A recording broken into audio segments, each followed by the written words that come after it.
मला दवाखान्यात नेलं. तिकडून आल्यावर वडील 6 महिने इथं दवाखाने घरीच होतं. बरं काय कॅन्सर झाला नाही. मग एक दिवस वडील वारलं तर त्याला पण रडायला नाही आलं. वडील म्हणजे कळतच नव्हतं मरणं म्हणजे काय हेच कळत नव्हतं त्यावेळेस त्याला. मांगावड्यामध्ये आमच्या इथं एका पोराबर गोट्या खेळत होता. त्याला तिथनं जाऊन आणला. माणसांनी लय नावं ठेवली त्याला. त्याचा बाप वारला, एवढं मोठं पोरग, याला कळा नाही रडायचं काय.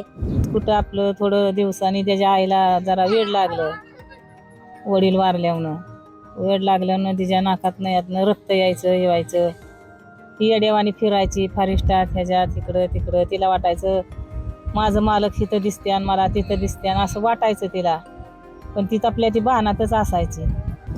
आमच्या आईला वेड लागल्यावर आमच्या आईला पण रक्ताच्या उलट्या, मेंदूत गाठ सांगितली होती. ऑपरेशनला